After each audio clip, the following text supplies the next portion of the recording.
Graça e paz, meus irmãos. Abram as suas Bíblias no livro de 1 Tessalonicenses, capítulo 2. Nós vamos fazer a leitura e um breve estudo dos versículos 1 a 6. O proceder do apóstolo Paulo e seus cooperadores na evangelização de Tessalônica. Versículo 1. Porque vós, irmãos, sabeis pessoalmente que a nossa estada entre vós não se tornou infrutífera. Mas, apesar de maltratados e ultrajados em Filipos, como é do vosso conhecimento, tivemos ousada confiança em nosso Deus, para vos anunciar o Evangelho de Deus em meio a muita luta.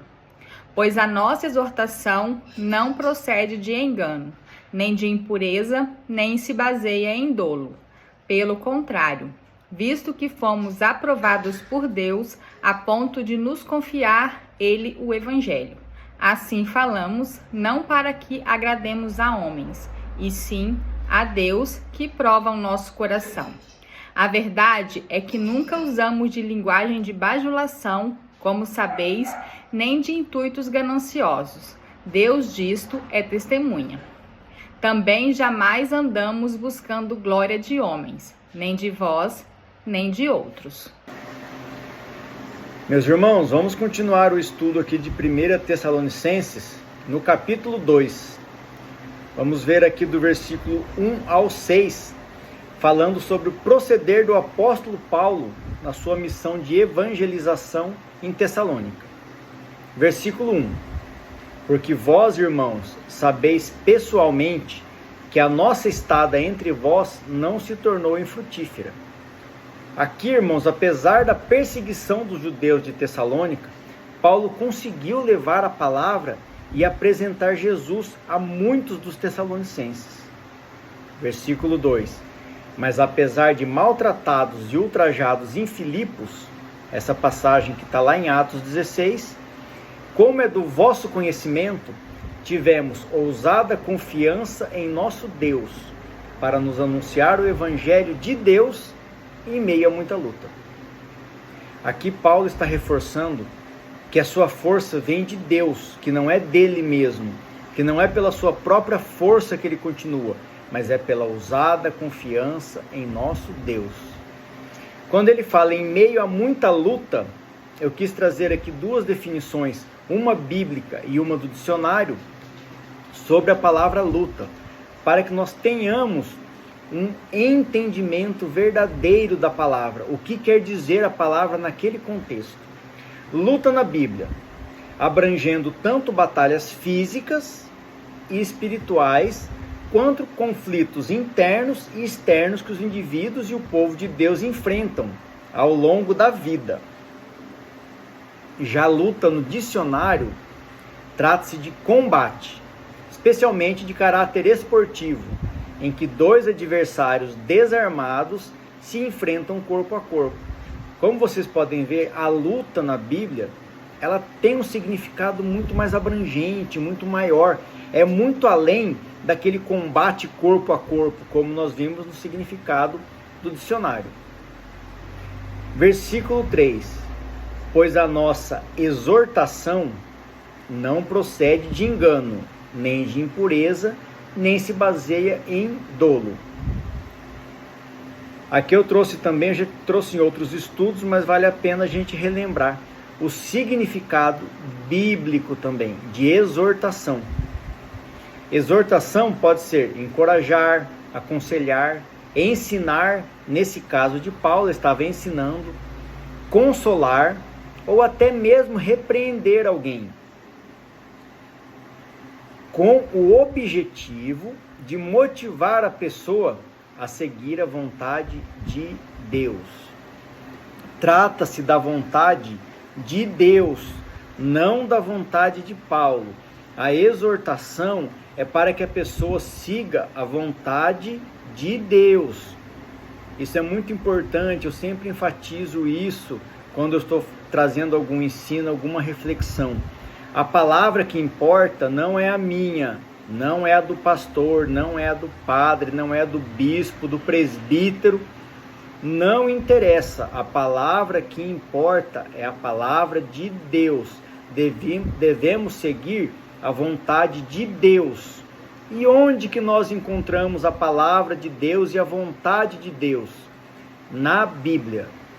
Não acreditem no que eu estou falando, não acreditem no que o pastor está falando, que o padre está falando. Abram a Bíblia, confiram se lá está escrito exatamente igual o que o pregador está falando. Se tiver diferente, confronte, pergunte, questione, busque o entendimento. A salvação, meus irmãos, ela só vem através da fé e da graça. Mas a Bíblia, ela serve como o manual de instruções para que nós vivamos conforme a vontade de Deus, conforme a palavra de Deus. Versículo 4. Pelo contrário, visto que fomos aprovados por Deus, a ponto de nos confiar Ele o Evangelho.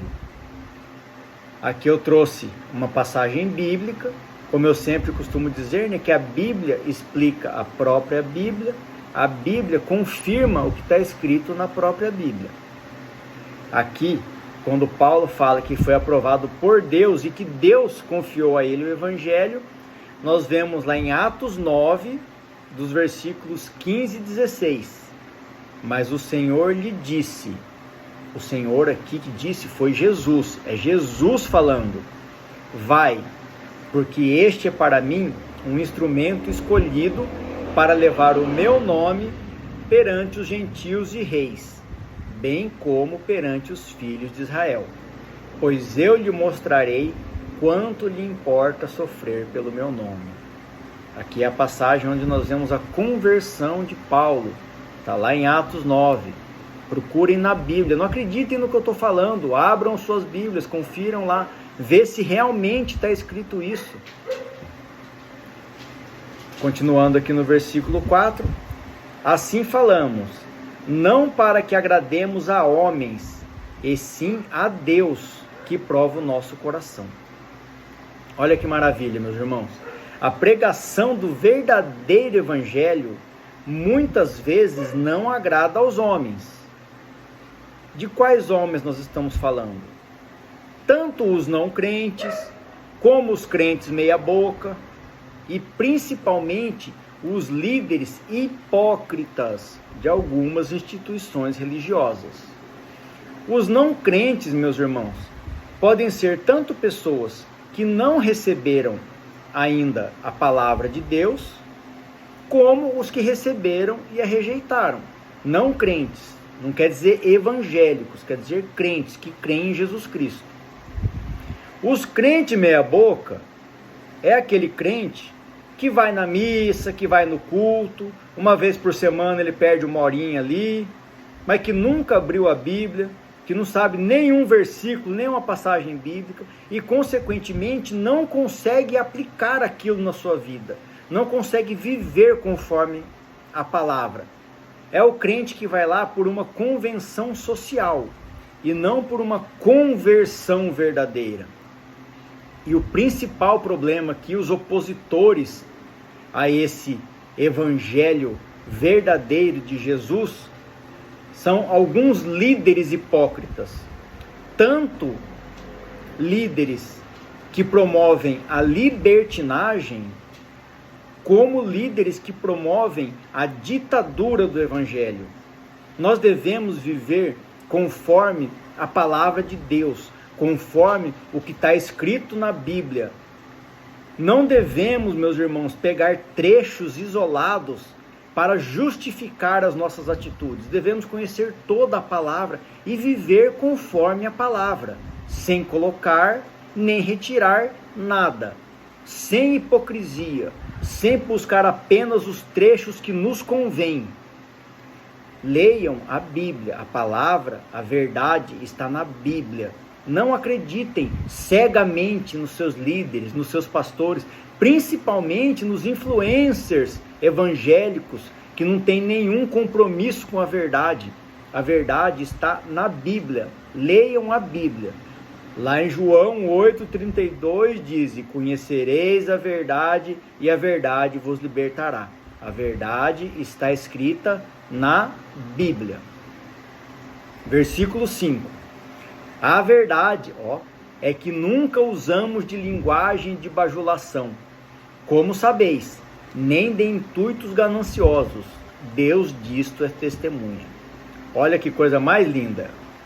A politicagem existente nos bastidores da maioria das instituições religiosas.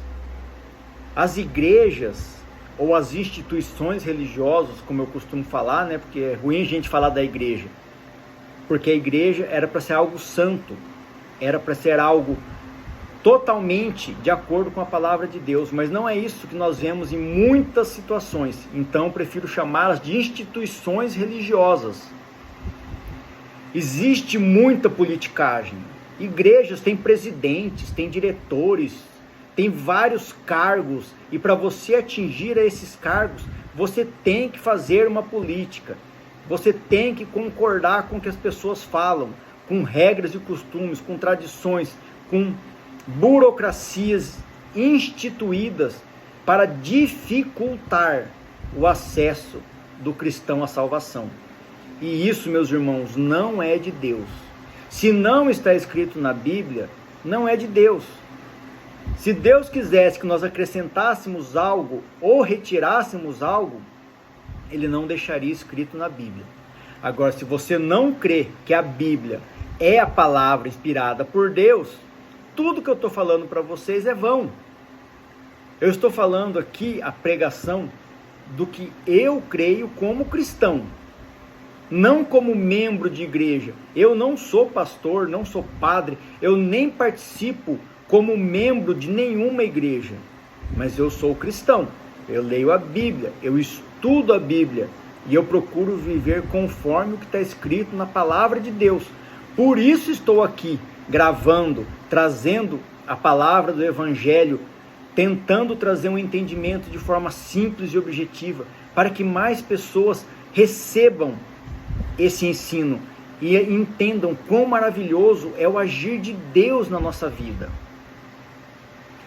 Esse versículo que nós acabamos de ler aqui, ele é muito lindo. Constantemente, meus irmãos, nós vemos igrejas pregando sobre doutrinas de Paulo, mas elas esquecem de ler e aplicar todo o ensino de Paulo. Pegam apenas alguns trechos isolados e convenientes para justificar o seu rigor na doutrina cristã. Lembrando que Paulo enfatiza o amor como a principal virtude cristã. Será que Paulo está errado? Ou será que ele está baseado no verdadeiro evangelho de Jesus? Vamos buscar aqui o entendimento? Mateus 22, versículos 36 a 39. Aqui é Jesus falando. Quando ele foi questionado: mestre, qual é o maior mandamento da lei? Jesus lhe disse: amarás, olha o amor, amarás o Senhor teu Deus de todo o teu coração, de toda a tua alma, de todo o teu espírito. Aqui nós estamos citando o Evangelho de Mateus, que é Jesus falando, mas Jesus está citando as leis de Moisés, a lei mosaica, que foi enviada a Moisés por Deus, que está lá em Deuteronômio 6, versículos 4 e 5. Este é o maior e primeiro mandamento. O segundo é semelhante a este, é Jesus que continua falando: amarás o teu próximo como a ti mesmo.